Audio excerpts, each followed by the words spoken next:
This past month, I only ate one meal a day and I walked 10,000 steps every single day. In this video, I want to talk about things that went well, things that went wrong, and kind of the tips and tricks and things I learned throughout this challenge. In this first week, the challenge itself was really hard. It was very difficult because I was just constantly thinking about food. Around 11 o'clock every day, I was very hungry and it was hard to focus because I was just kind of thinking about food all the time. I didn't have a lot of energy and I even felt like kind of faint and weak during 3 to 5 when I was cooking dinner. But yeah, the first week was very, very difficult for OMAD. Having coffee in the morning definitely helped. And like drinking tea and stuff like that, it helped like not think about food. And also going for walks actually helped because I wasn't really actively thinking about food. But one of the things that I didn't realize was just being like socially awkward about the situation. So for example, friends and coworkers who wants to eat food with you, it's a very core part of like, just living life. It's to eat with others. And I wasn't able to do that except for dinner. So I remember the first week I had to kind of explain what I was doing and this kind of like awkwardness, not going to eat lunch and stuff like that. But people eventually got the point and they, stopped asking me. I basically became a loner. But I will say I became extremely productive during those times that I didn't go to eat. Because honestly, if you go eat, it's like 30 minutes of finding food and then eating is another 30 minutes. And then you gotta digest it, which is like another hour where you feel sluggish. I just didn't have any of that. I just plowed through and I kept working. So I got a ton of stuff done. Now for the 10,000 steps, it was actually really easy to do at first. I actually made it intentional to go out and I looked forward to my walks during my lunch breaks when I was working from home. And sometimes I would go on walks in my one-on-ones instead of like sitting down. So I try to fit it in, but there were definitely days when I was really busy with work or some schedule that it made it very challenging to actually fit it in. On certain days, for example, when I was super focused on some task, I would literally be at my desk for 4 to 8 hours on that one task. And I would be very intensely focused on it because if I don't, then I just can't get that work done. So on those days, at the end of the day, when I got home or when I was ready to get my steps in, I was like 5,000 steps behind, or like even there was like one day when I just basically didn't move. I only had 2,000 steps. Luckily, I have a treadmill under my desk and I was able to get my walks in while I watched TV or did some kind of media consumption.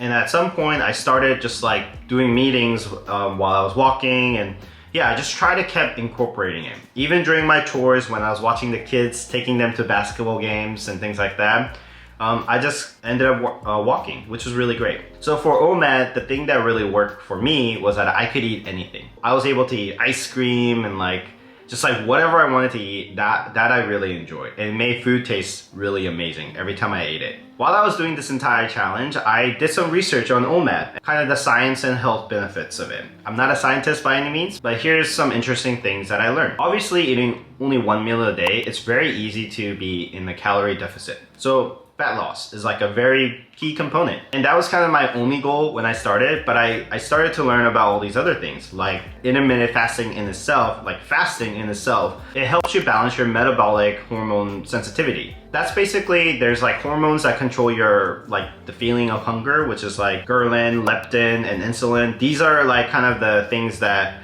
are the levers that helps you control your hunger and controls your appetite. And fasting actually helps you have these in balance so you don't get hungry faster and things like that. Also, another interesting thing that I learned was the activation of autophagy? I don't know. I'm not a doctor, but it's basically a process where old and broken cells is to create new cells. So it's like, it has benefits of preventing disease, cancer, anti-aging. I don't know too much about it, but that's what everyone says. Yeah, I mean, obviously I can't feel my old cells being restored, but yeah, these are the things that I told my friends on why I'm doing it. I can't even pronounce it. Also, a really interesting thing was mental clarity, especially improved focus.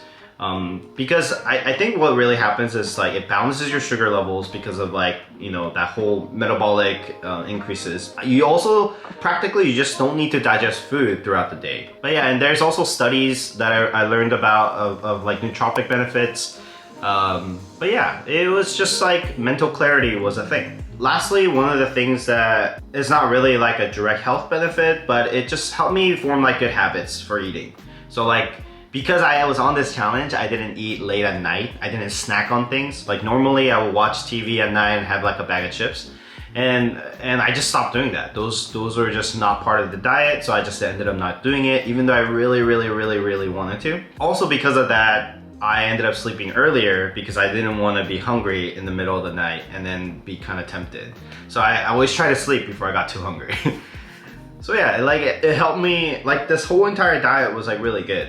Now, there were a few cons, obviously. Like the first 2 weeks was really hard. Like getting over that hump was like pretty challenging, and my body was like hungry all the time, like I mentioned. In that first 2 weeks, I remember being a little lightheaded and a little bit of brain fog initially. I think it was just my body getting used to like less sugars being in my body and less carbs in my body for my brain to function. I was like pretty hangry and, and cranky around 3 to 5, and I had to be very intentional to be not like mad at my family.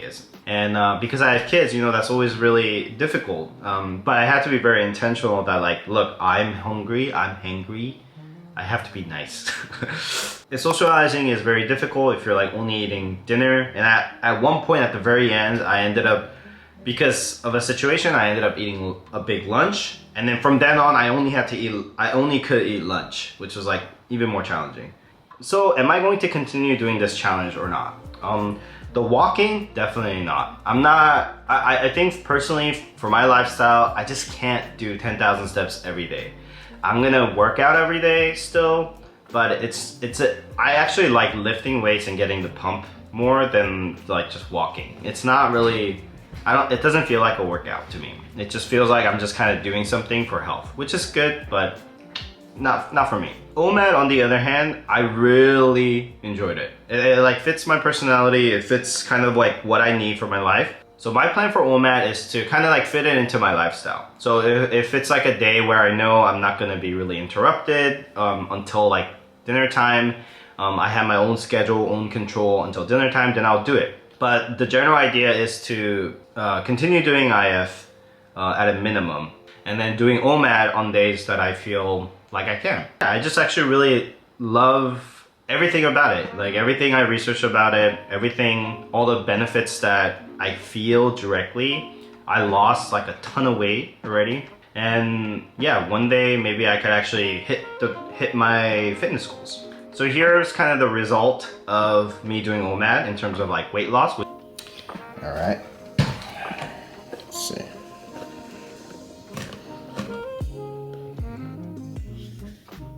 $163.5. 156. Let me take my pants off.